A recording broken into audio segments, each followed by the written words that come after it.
under the guise of redefining and improving what they inaccurately call capitalism. Top insiders representing institutions that control some $30 trillion in assets met at a Rothschild-sponsored Inclusive Capitalism Summit in London to push what sounded suspiciously like global tyranny. From the IMF boss quoting Karl Marx to crony capitalist CEOs and central bankers pushing radical notions of sustainability, the globalist bigwigs consistently blamed what little remains of the free market for the horrific failures of socialism, central banking, and big government. Ironically, many of the attendees enriched by fleecing taxpayers via government were tripping over themselves to advocate more wealth redistribution and taxes. The conference, held in late May, was convened by Lady Lynn Forrester D. Rothschild, who married into the infamous, unimaginably wealthy Rothschild banking dynasty that extracted much of its obscene fortune from humanity using the coercive power of government. Attendees and speakers included Prince Charles, International Monetary Fund (IMF) Chief Christine Lagarde, former U.S. President Bill Clinton, Bank of England boss Mark Carney, former U.S. Treasury Secretary Larry Summers, and more. Also in attendance, pension fund bosses, big business CEOs, and other top figures representing an estimated one-third of the world's investable wealth. Among the supporting organizations for the summit were the CIA-linked Ford Foundation and the globalist Rockefeller Foundation. While pretending to defend what they call capitalism, the crony capitalists behind the summit and in attendance were hardly speaking of genuine free markets in the traditionally understood sense of the term. In fact, the powerful attendees were referring to the big government system that has existed in recent decades, a plutocratic economic regime in which currencies and interest rates are controlled by privately owned central banks, where the fastest way to get rich is to buy politicians, and where governments squandered around half of the people's wealth on their scheming even in supposedly capitalist countries. One of the speakers at the invitation-only summit was Lagarde, the managing director of the IMF, an organization which for decades has worked to extract wealth from the Third World to enrich the establishment while imposing failed crony capitalist regimes on its victim nations. Throughout her speech, the IMF chief's disdain for free markets and human liberty came through loud and clear. Incredibly, she even quoted Karl Marx, claiming that capitalism carried the seeds of its own destruction. She then quoted Pope Francis as saying that inequality is the root of social evil. The Bible, by contrast, says the love of money is the root of all evil. 1 Timothy 6:10. The IMF boss also blasted the notion that ultimately we should care about equality of opportunity, not equality of outcome. According to Lagarde, opportunity can never be equal in an unequal society.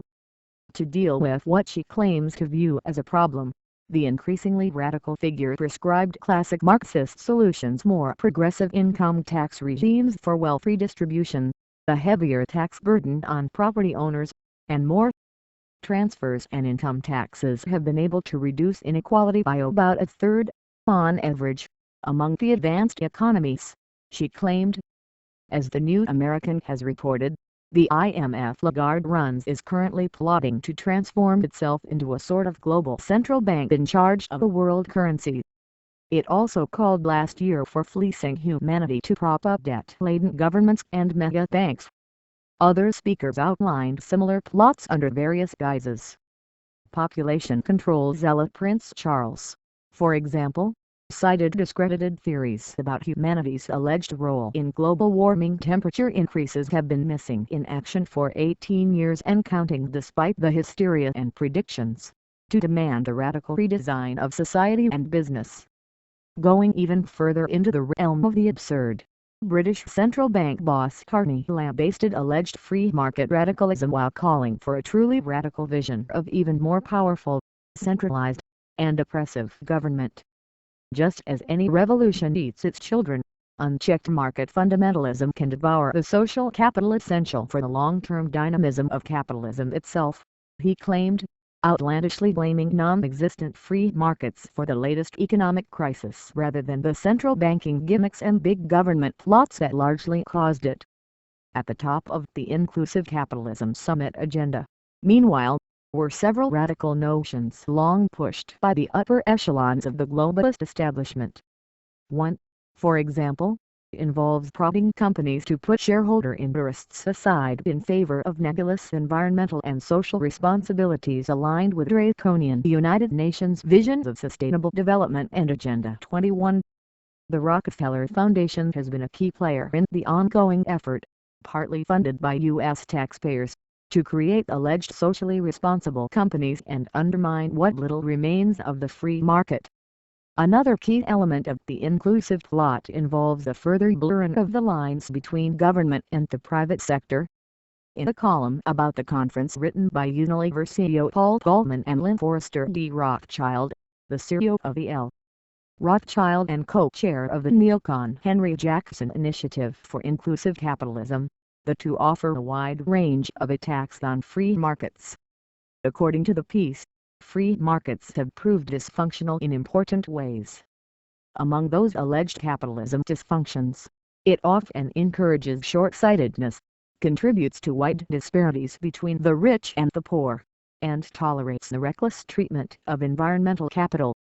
Of course, in the real world, free markets encourage long-range planning by companies to best satisfy the needs and wants of consumers while creating value for shareholders. Competition in the market, meanwhile, ensures fair prices and high quality while protecting consumers and workers alike.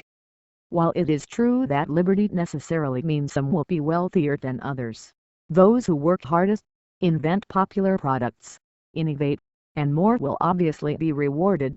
Even the briefest honest examination would reveal genuinely horrifying inequality under non-free systems. Just examine the lifestyles of top officials in communist regimes compared with the misery and poverty inflicted on those they enslave. Finally, the notion that genuine free markets tolerate environmental destruction is absurd on its face. Compare the environment in Russia or China with the West. Strong property rights have long been shown to be the best way to safeguard the environment. Rothschild and Goldman also lament that less than half of the global population trusts government. Considering the fact that governments murdered hundreds of millions of people in the last century, it is easy to see why.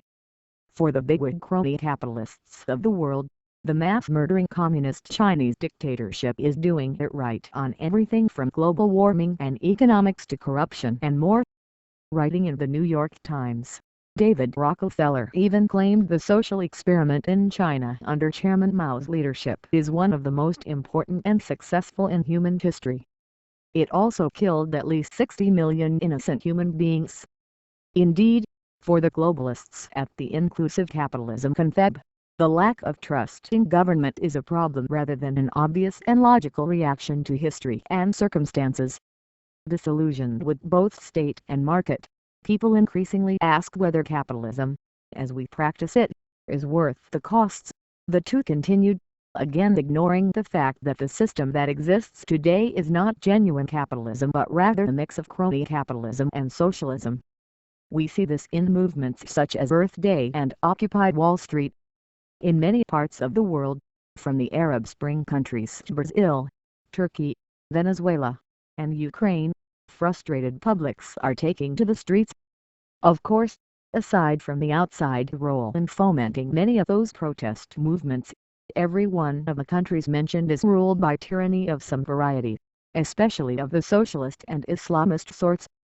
Occupy Wall Street, meanwhile, was bankrolled by billionaire statist George Soros, whose wealth was masked with plenty of assistance from the Rothschild dynasty. Soros also played a major role in Ukraine.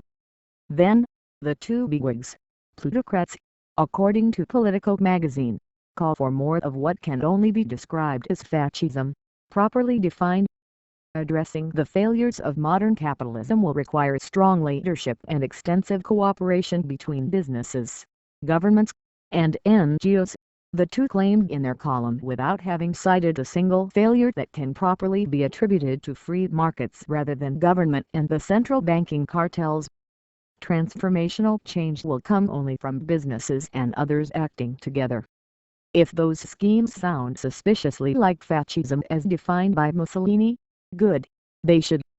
Though our work has only just started, we are convinced that within a generation we can redefine capitalism and build a sustainable and equitable global economy, they added. Finally, the two-tall radical crony capitalist, non-promoting outfits such as the World Business Council for Sustainable Development and the Consumer Goods Forum for uniting key industry players and putting pressure on governments to join forces in the search for sustainable capitalism. As the New American reported from the Conference on Sustainable Development in Rio de Janeiro, the movement is far more sinister than the innocent-sounding names would suggest. Last year, even corporate giant Monsanto, known for its controversial crony business model, lobbying, and its widely criticized genetically modified organisms (GMOs), officially joined the World Business Council for Sustainable Development. The group of powerful interests includes bailed-out mega banks and big oil, all united in pushing the UN's totalitarian-minded Agenda 21 scheme for sustainability. Purporting to tackle inequality with bigger and more oppressive government is also at the top of the inclusive capitalism agenda. Thomas Piketty recently released a major propaganda book purporting to justify all of the anti-capitalist extremism masquerading as support for improving capitalism and using government to make everyone more equal. Author Hunter Lewis, the co-founder of Capitalism.org and former CEO of global investment firm Cambridge Associates, however, explained that government has been the principal cause of growing inequality. Crony capitalism is the opposite of capitalism, he noted in the recent piece. It is a perversion of markets, not the result of free prices and free markets. Lewis also said Piketty's new book serves the same purpose as Keynes' big government theories, serving the same short-sighted, destructive policies.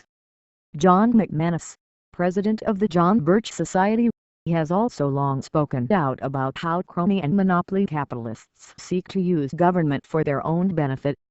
Blaming the free market for escalating social ills is akin to blaming wet streets for rain, he said.